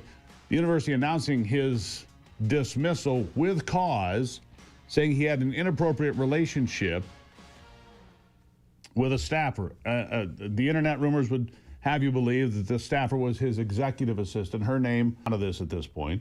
Rumor on the internet is that she was pregnant and that he wanted her to get an abortion, and then at some point went to her home allegedly, and there was some sort of an altercation where he threatened to kill himself and her. All of this just a complete mess. Brock Paulbush standing by to discuss this and sort it out. Brock, I mean, this is ugly. Ugly. To say that. And all the Michigan haters are celebrating online, as you can imagine. You remember all the stuff with Mel Tucker with Michigan State? Sure. And the problems Michigan State football has had this year? Well, apparently yesterday, Michigan and Sharon Moore said, hold my beer. Yeah, good Lord. It's so much worse. So much worse. It's just, you said in the last hour, you used the word embarrassing a couple of times. That's exactly right. This is absolutely embarrassing for Michigan, one of the blue blood football programs in America. Winningest college football team in American history is the University of Michigan. Yep, over 1,000 victories. And it's well, this was no victory. Huh? I said this was no victory. No, the internet just absolutely went crazy with rumors that you have mentioned. I mean, I have no idea if any of those are true, but yeah, apparently there was an investigation, unbeknownst to me, and I'll just read from, what is it, Dan Wetzel's article. All right, go ahead. Yeah, it says, U of M head football coach Sharon Moore has been terminated with cause effective immediately. Following a university investigation, which I personally was unaware of, credible evidence was found that Coach Moore engaged in an inappropriate relationship with a staff member, end of quote. So apparently that was in his contract, like a code of conduct, or it was a clause in his deal. Man, just... you feel bad for his wife and his children for having to go through all of this. Yeah, he's married with 3 kids, right? That's my understanding, yes. Yeah. So who coaches? All right, so look, Michigan's a 9-3 football team. He actually had a pretty decent year. Didn't beat Ohio State at the end, but nobody expected him to. But had a respectable year. Not a great year. Yeah, they're going to play Texas in the Citrus Bowl in Orlando on New Year's Eve. Biff Poggi, who's an assistant. Biff Poggi's son played at Michigan. Henry is his son. He played at Michigan. He was a tight end / running back or fullback, whatever. Biff was the former head coach at UNC Charlotte, but he got fired there and then came back to Michigan as an assistant. So he will be the acting head coach. And now Michigan, bad timing, everything. They're just about all the head coaching openings that have happened have been filled, and they've got to find a full-time head coach. There are rumors, or the talk is possibly Jed Fish he's the coach at Washington. He's a former Michigan assistant. Kalen DeBoer at Alabama has been mentioned as a possibility. Well, you mentioned, Brock, we talked about this earlier. You mentioned, I said, well, Kalen DeBoer's not going to come. He's in Alabama. You said it's college football coaching in the age of NIL. They'll go anywhere for the money. These guys will do anything. Well, if that's true, can I put out my wish list? Go. Kurt Signetti. I mean, if they'll do anything. No. that's not happening. He's just signed a new deal. Can't blame a guy for asking, right? They have Mark Cuban behind them at Indiana, I know. helping pay the players. So I don't see that happening. Indiana did that. There's so no he wouldn't go chance to that Penn could ever State. happen. I know that. There's no Yeah. chance. He's going to be among the highest paid. Yep. He's 24-2 at Indiana. Amazing. What he's done at Indiana has gotten a lot of other coaches fired. Let me guess what he's not doing. He's not putting his hands on the help. I would hope not. I would say that's probably You never pretty good know luck. for sure, but you know. Yeah, I'm going to say he's in pretty good shape. So this is just roadkill. This is as bad as it gets for the Michigan haters. Man, they are celebrating today. Look, you went from Harbaugh to this guy, and this guy is a pig. If you believe all the reports and everything, yes. Well, I know this is true. He's lodged in the Washtenaw County Jail as we sit here and speak today. Yep. I don't know. Maybe a protective hold. An alleged assault. All right, but it's also a protective hold if the rumors on the internet to be believed. He was threatening to kill himself. And so it's also a protective hold to make sure that, suicide prevention, that sort of thing, right? Man. 39 years old, on top of the world, because you've got the youngest football team in America. You do. With 6 freshmen starting on defense. You've got a true freshman quarterback who's a phenom, and he's still learning the system. And you go 9-3. The whole world is laid out in front of you. You're 39 years old and you set it on fire because you can't control yourself? That's ridiculous. Man, it's just... It's disgusting. Brock, you set your whole world on fire because you can't control yourself. You're married with a wife and 3 kids. Control yourself. Right? Yeah, dude, I'm just shaking my head at all of this. It's just incredible. You hear stuff like this at other universities or controversies at other universities, but Michigan in the last 5 years, certainly since COVID, it's just, the sign stealing, which the way they did it was against the rules, and there are people that wanted them put on probation or the death penalty, take the national championship away. Well, the NCAA said they weren't going to take the national title away because they didn't use ineligible players. Yeah. That's what they said. Let's just hope that the other Michigan programs, basketball, hockey, and everything else, swimming, we're saying, baseball, let's hope that those programs are clean. But, the softball, pride of the which is university. really, what's that? Softball at Michigan, that's really good. It is. Yeah. So anyhow. they just need something. It's sort of like, Michigan State hiring Pat Fitzgerald. They need him to stabilize things for a couple of years. Stop now the bleeding. Michigan needs to get a hire to come into Ann Arbor and stabilize things for a couple of years. Well, keep your eye on the transfer portal. Yes. It could be full. Could. Or Michigan could bring in a marquee coach. We've a couple of names thrown out, like you said, but who knows who might make themselves available for that job in Ann Arbor, because it's a great paying job. It's a job that can get you the national championship on any given year, so we'll see what happens. All right. And Michigan's one of those destination jobs in college football. There's about Certainly 10 to 20 of them. Michigan is one of them. No question. All right, Brock, we'll just wait for more tawdry chapters of this book to come out. Alleged or otherwise. Alleged or otherwise. All right, it's the Steve Gruber Show. We'll be right back.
Can you imagine a school today saying, you know what, your Holocaust survivor story, we don't care. It's not welcome here. Can you imagine that? I just heard Gene Simmons, who I met last week in the briefing room at the White House, talking on Capitol Hill a couple of days ago about being the son of a Holocaust survivor and about how great America is. And you hear stories like that, and then you hear this. Schools saying that Holocaust survivor stories are not welcome. Send Gene Simmons there. I can't do that, but I can bring on Sherry Few, the founder and president of U.S. Parents Involved in Education, U.S. PI. Sherry, nice to have you here. Thank you, Steve. I appreciate you having me back on. So tell me about this story. How can a Holocaust survivor story, and speaking to students about anti-Semitism and the hatred of Jews and the murder of Jews in World War II and elsewhere, how is that not a history lesson for the kids? Well, obviously, you and I agree that it would be a great history lesson for kids, especially in today's culture where we see anti-Semitism on the rise. And there was a parent from a Brooklyn middle school who requested that this Holocaust survivor have an opportunity to speak to the children in their class. And they denied it. And they said that his viewpoint would not be appropriate for the school. They claim that schools must hold political neutrality, that it's required in public schools, which is hold on. Politics and political neutrality have nothing to do with telling the history of Birkenau or Auschwitz. Well, I agree. Right, or the horrible and the atrocities of World War II, which, by the way, you know, Eisenhower demanded that we photograph and video, in that case, film, I suppose, everything, so the world would not forget. He made photographers come in. He made the German people that worked in those camps come in and look at what they had done, and so that they wouldn't forget what they were involved with. And he took as much information as possible to share with the world so it would never happen again. And here we are, 2025, 80 years after the end of the World War, hiding the truth from people. That's all this is, hiding the truth. It's not about politics. It's about telling the truth, isn't it? Oh, absolutely. So you're right about everything you just said. I actually lived in Germany for a while growing up, and one of our field trips in school was to go to Auschwitz, and it was you know, they made a museum out of it. So there is a lot of evidence that needs to be seen and heard, so that people do understand how horrible, how horrific it was. I remember Auschwitz still smelling of burning flesh. I mean, it was just that deplorable. So, you know, but the point I was going to make earlier is the hypocrisy of this school suggesting that political neutrality is required in government schools, because we know they are force feeding the leftist ideology constantly to children. They've changed our history. You're talking about a portrayal of history. Well, the history that children are learning is the 1619 Project, which is based on the fact that our country... The 1619 Project is a fallacy. The United States did not exist in 1619. And the fact of the matter is, the United States of America ended the global trade of slaves in 1808. And the fact of the matter is, people don't get told the truth about this. 6 times as many African slaves went to Brazil during that same time period. More than the entire Western Hemisphere went to places like Iraq and Iran. America got 3% of the global slave trade. Look, it doesn't make it better, but you need to see things in context to understand how these things worked. And the only way you get there is by telling the truth, whether it's slavery or the Holocaust or whatever. There are ugly things back there, but you don't say, oh, you know, we're not going to talk about this, because you have what, Holocaust deniers on the school board or in the school district? I mean, this is absolutely bizarre. Well, not only Holocaust deniers, we're very caught up in the current issues in the Middle East. And so this isn't the first controversy. According to the article I read, it said that there is a Stop Gaza Genocide toolkit that was linked in the Department of Education's newsletter. So this has been happening. There's also an anti-Israel student riot in 2023 in the high school in Queens. So they are caught up in the anti-Semitism. They aren't being told the truth, obviously. But not only that, they're being taught to hate Israel and that pro-Palestine. So we shouldn't be surprised when we see young people rioting in colleges and universities because this is what they're being taught in K-12 education. Yeah. Yeah, we need to stop this. Sherry, I appreciate you being here. We need to tell the truth here. And so few people want to do it. Sherry Few, founder and president of U.S. Parents Involved in Education, U.S. PI. Where can they find you to learn more? Well, they can go to our website, USPIE, that's USPI.org. And I encourage your listeners to check out our podcast, which is Unmasking Government Schools with Sherry Few. And it's there on our website.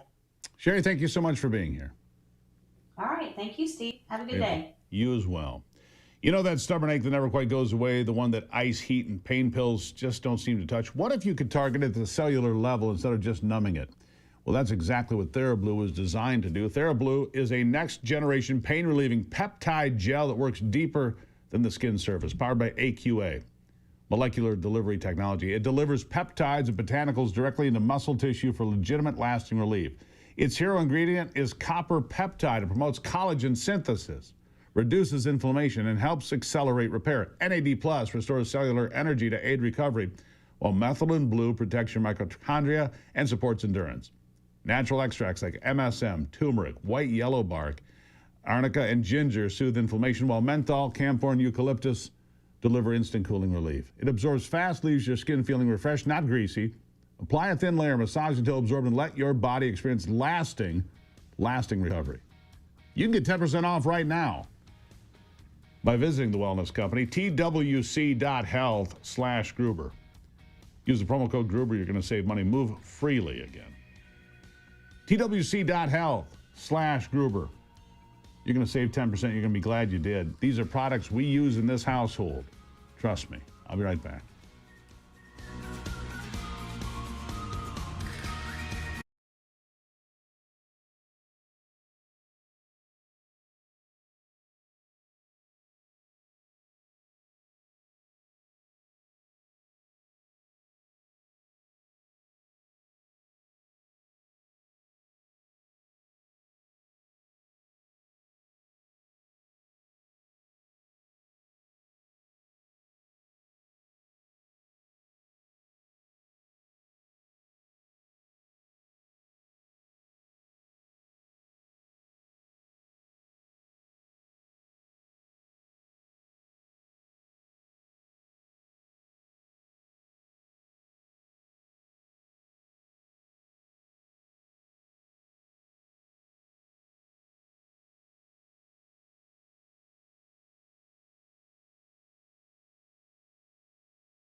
All right, back to it now. Rahm Emanuel, you remember him, Democrat, the mayor of Chicago, right?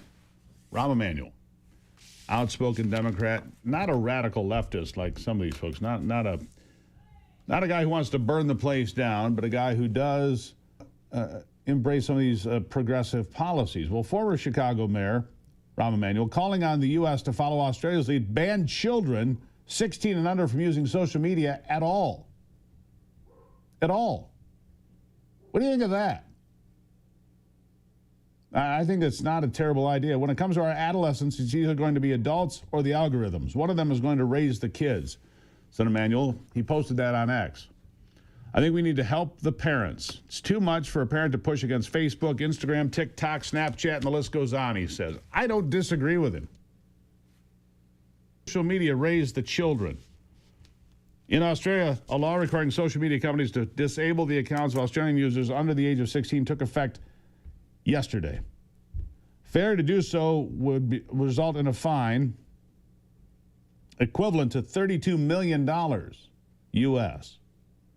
The law applies to Instagram, Facebook, Threads, Snapchat, YouTube, TikTok, Kick, I don't even know what that is, Reddit, Twitch, X, and is the first of its kind globally. I agree with Rahm Emanuel on this. Parents cannot fight big tech alone, he said. Sensible regulations cut teen smoking and ban phones in classrooms to boost academic and social development. We can take away the cigarettes. We can take away their cell phones in class. We've proven that smart steps are effective. The time for debate and discussion is over. It's time to protect our kids and strengthen our families. What do you think of that? Anthony, what are your thoughts? 16 and under, no social media. I support it. Yeah. I social media myself. I don't think you should have social media. You know, clearly Ivy doesn't think I should have social media ban either. social media for anybody 60 years and younger. Yeah. Well, there you have it. Go to stevegruber.com. Send me an email. What do you think about that? 16 and under. Ban social media. Interesting. I truly think. I'm going to take a break and be right back. It is the Steve Gruber Show.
All right.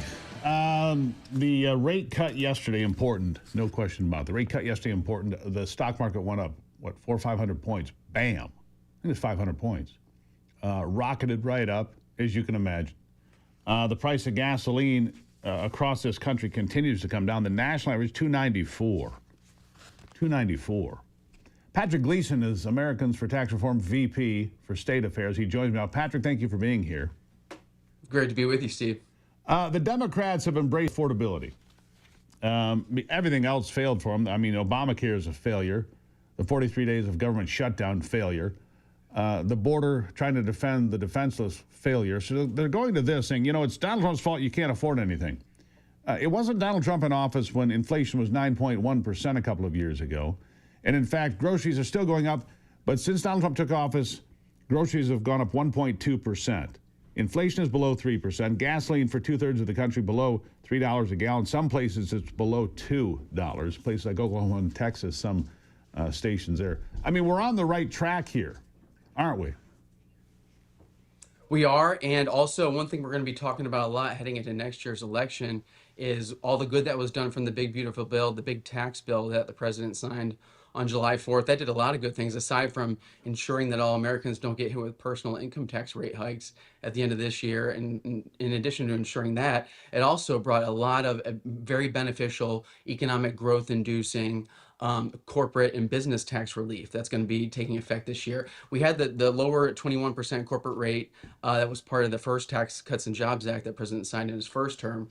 That was already made permanent, so we didn't have to worry about that going away like the personal income tax rate reductions we did. But one thing they did make permanent this year was the expensing provisions. So now businesses, employers can write off in year one R&D expenditures. And what this is going to do is this is going to translate into higher job creating capacity for employers, greater capacity for increasing pay for workers, hiring new workers, expanding their operations. So, not only are a lot of trends and metrics indicating that they're heading in the right, the Trump administration and policymakers in Congress have taken a number of actions this year that will help continue push things in the right direction in terms of economy, job creation, income tax growth. Now, one of the big conversations, it's not just the federal level, this is more at the state level, but I think it's important because it's happening. Here in Michigan, there's a grassroots movement to end property taxes. It's probably going to end up on the ballot next year. We'll see if they get the signatures. I know they're close to getting the signatures they need. axmitax.org if you're in Michigan. But I just heard Ron DeSantis talk about this as well. You see, when you pay off your mortgage and you're on a fixed income and you're retired, and they continue to jack up your property taxes so the government can take your property, that just does not sit well with a lot of folks, does it? That's one of the hotter topics these days, in addition to what Governor DeSantis is pushing in Florida, wanting to do a phase out of property taxes in the form of a constitutional amendment next year. Governor Greg Abbott just rolled out a property tax relief and limitation package, 6-pillar package that would limit the growth in local spending, which at the end of the day, it's local spending that is driving the property tax burdens. Would also cap property taxes so they cannot grow beyond a certain rate annually. Would also subject any increases to voter approval. So he's going to run on that in Texas, likely implement it if he's successful. So we're seeing actually just this week, the Speaker of the House in North Carolina convened a commission of legislators who's going to come up with a number of proposals to limit property taxes. So that's one of the newer trends that's emerged in the past year. But that is in addition to one of the more longstanding trends of at least the past decade, which is the push to phase down state income taxes and even to phase out state income taxes. We saw Gretchen Whitmer, she fought the income tax that was triggered by her predecessor, and she saw with that novel maneuver to undo that. Meanwhile, her competing states across the country, particularly red states, aren't just driving down their income taxes and flattening them, they're pushing them to zero. North Carolina, they're going to have another income tax cut take effect on January 1st, as is South Carolina, a number of other states. It's interesting you say all that, because I just sit here, Patrick, and think to myself, I live in the only state in America, the only one where income tax went up last year. The only one. Congratulations to the people and the Democrats running Michigan, because you pushed up our income tax. Other states that have no income tax, Tennessee, Florida, New Hampshire, wherever, all do better. They all do better. They attract business. They attract investment. They attract people. Not here. We want nothing to do with that here, apparently. Makes no sense to me. It's extremely bad news for Michigan. The good news is Michigan is an outlier. Hopefully there'll be some corrective action. It's probably going to take an election to do that. Sure. But Michigan is an outlier in this respect. And you talk about affordability that Democrats are talking about. in the states, the blue states where Democrats implement their agenda, those are the least affordable states. And they're also the states where people are leaving in droves, states that are losing the most population. And the places that are gaining the most population are the red states, the states that already have lower taxes and are continuing to drive them down further. And I'd point out, while the dominant trend of the last decade has been the push of states to join the club of no income tax states, even the states that already have no income tax, those 8 states, you mentioned Florida, I mentioned Texas, also Tennessee, other no income tax states, they're still finding other taxes to cut, other ways to make their codes more competitive. So, Michigan is an outlier. Yeah, it's too and bad. not only are other states more competitive, they're increasing their advantage. That's right. And how can, one of the things about this country and the way it was put together with individual states having, their sovereignty, was that one state could look at another state and say, oh, that works really well. We should try that. Best practices, right? And yet, somehow it gets lost. You look at Tennessee. It's booming. Absolutely booming. You look at Florida. Hello. And then you look at Michigan. And other high-tax states like Illinois or California. Not the same, is it? No, and Steve, another area where Governor Whitmer has made Michigan an outlier, it's not just on the income tax side, also with the right to work. On doing that, First time that's one of ever. the areas. Yeah, we've seen tremendous growth. We went from 22 to 27, went back to 26 with the loss of Michigan, but still tremendous growth in the number of right to work states, most states now. So Michigan's an outlier. Hopefully, again, we can get corrective action after an election cycle. It's going to take a shift, that's for sure, in the midterm elections. Look, and here's the other thing. Democrats desperate to hang on to Michigan. I believe Michigan is ground zero for the midterms and for the presidential election in 2028. The prediction out of Virginia, where these agencies are that fund all this political spending, is $950 million is going to be spent in Michigan in 2026 for the midterm elections. Almost $1 billion. I mean, it's unbelievable the amount of money, outside money, that will come in to try to buy a Senate seat or try to buy the governor's mansion or try to buy whatever they can. Congressional seats, all of it. It's remarkable. I'll give you the Patrick. Yeah, well, it's going to be a challenge for voters to keep up with. You mentioned all that spending. There's going to be a lot of ads and attention on federal and national races, but there's also tons of important state and local races to keep in touch with, to stay attuned to. So we encourage folks, check out atr.org. Also, if you go to atr.org/Michigan, you can see how the tax cuts recently enacted by Congress and President Trump, how those are benefiting Michigan. So check that out, atr.org/Michigan. Thank you very much. Greatly appreciated. Patrick Gleason, Americans for Tax Reform VP for State Affairs, and we need to get our state in order. Patrick, thank you. Take care. All right, when we come back, the best part of the program, of course, is Ivy. She pointed something out to me about this whole Sharon Moore fiasco. She said he burned down his entire house for lust. He has a wife and 3 kids. He couldn't control his lust, and so therefore the whole thing comes crashing down. How sad. That and Tyler Robinson making his first court appearance. He is the alleged assassin of Charlie Kirk. We'll make an in-court appearance today. We'll talk about it with Ivy next.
All right, getting back into it now. Ivy joining me now. So much going on. Sharon Moore is in jail. He's no longer the head football coach of Michigan. He's not going to get paid on his contract. Charlie Kirk's alleged assassin, Tyler Robinson, is going to make his first appearance today. That's pretty big news. Ivy, good morning. Good morning.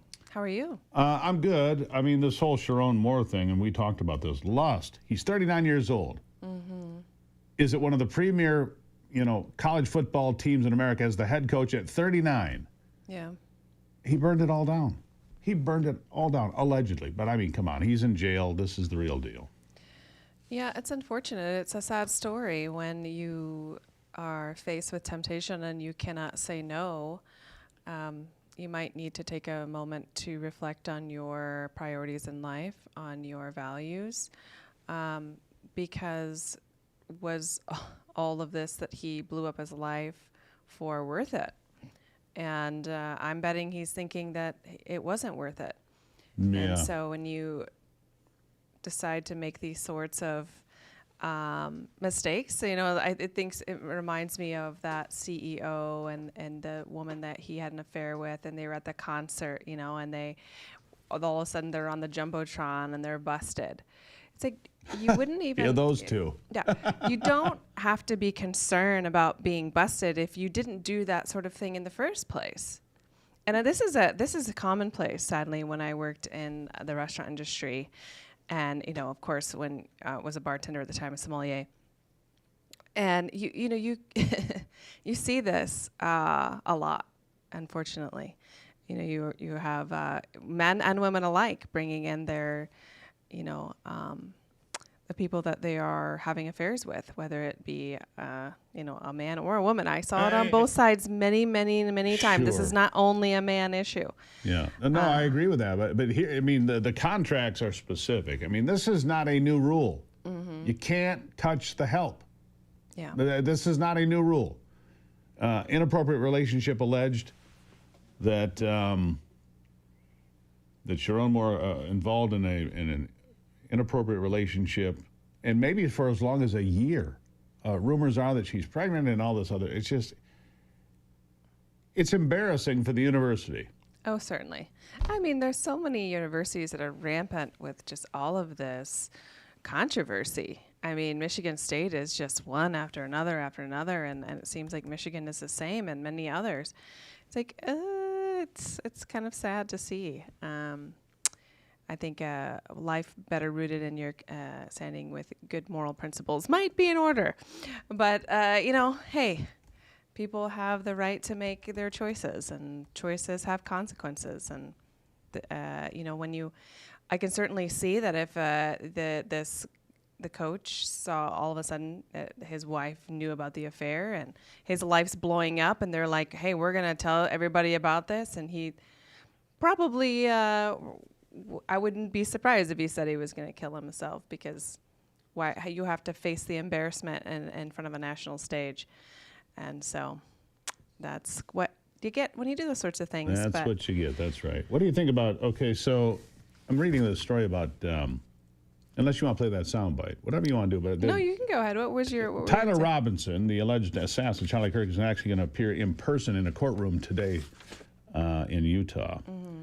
And this comes, there's a tremendous amount of information to begin with, and we saw it, and we saw the horrible video, and then you and I went to, of course, Charlie Kirk's funeral, and all that. And then there was like no information, and that void was filled by, podcasters and social media clicksters trying to get as much money as they could off his death, frankly. Right. So today marks a big change, because it means that, there's going to be some transparency. We're actually going to see this guy, and I think that's important.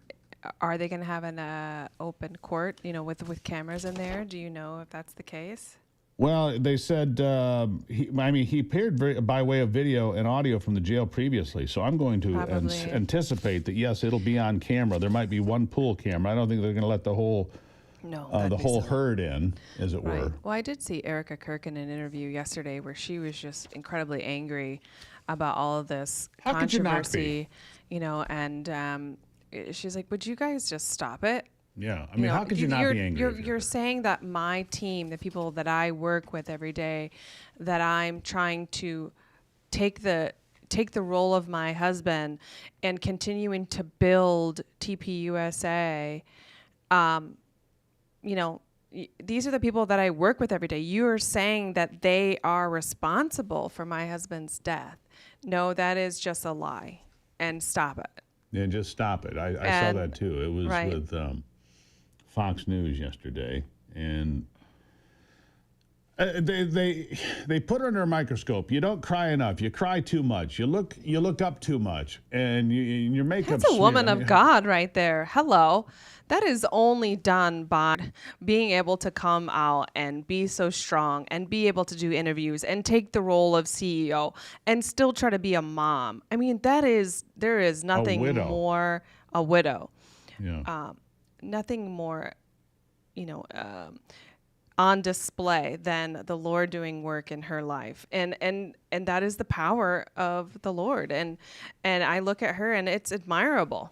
I couldn't even imagine what she's going through, but she is strong, and that strength is incredible. And she should be angry. I would be angry I'd be too. angry too. Yeah. It's like, would you guys just shut up? Yeah. I mean, the thing is, the internet is rampant with this sort of stuff, right? And people love controversies, and controversy sells. Exactly. You got that right. It's terrible. So I didn't get to anything I wanted to talk about, but that's okay. That's okay. The dumbest thing I heard all week will be tomorrow. So some of the clips you have, including, I don't know if you heard the one about Tim Walz. He's too manly for Republicans. We're going to play that again tomorrow. He's just too manly. I don't know if you even heard that in all your oh my goodness. work today. I mean, you look at Tim Walz and you say, that's a man's man, right? No. Me either. Doesn't even come to mind. No. All right. Love you. I love you too. All right. I'll take a break. Final thoughts after this.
Well, the snow is back. Yeah, we get a lot of that here lately. We're at almost 18 inches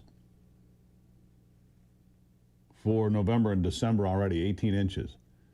Well above average. November came in at 233% of average here. The average is 3.9. November recorded here at the studio over 9 inches. It shows us at almost 9 inches for December already and half a month to go. And more snow likely this weekend from lake effect and more, so there it is. The problem that I have is that, let me give you the problem with AI. Is I go to AI and it says, well, yesterday I did this, and I said, what are the snow totals for Lansing, Michigan? I just want to pick the center of the state. How much have we had and how does it compare to average? Oh, you've only had a little bit way below average. And I'm like, dude, I live here. I've lived here my whole life. I called AI dude. And I said, that is not possibly true. So then it comes back and goes, oh, my fault. You're right. Golly, the snow totals are way above average. No kidding. And here we are, AI. So AI is a tool that can be useful, but it also should not be trusted. Verify. You do not trust AI for an answer. Go find out more. But anyhow, we're at 18 inches and growing. I think that's about right. Way above average. And it's going to get cold from here out and more snow coming. So you've got that happening. And that's where we are with it. Glad to have you on board today. We're going to follow this Sharon Moore story. We're going to follow the Tyler Robinson story. We'll have more on that tomorrow. Tomorrow's Free for All Friday, of course, your chance to get involved with the program with the Patriot Mobile Common Sense Hotline. It's all there for you tomorrow. You can call in. You can be somebody, be a guest on this program. All right? Fight the good fight and keep the faith. God bless America. I'm Steve Gruber. This is The Steve Gruber Show. Remember to work harder and be better.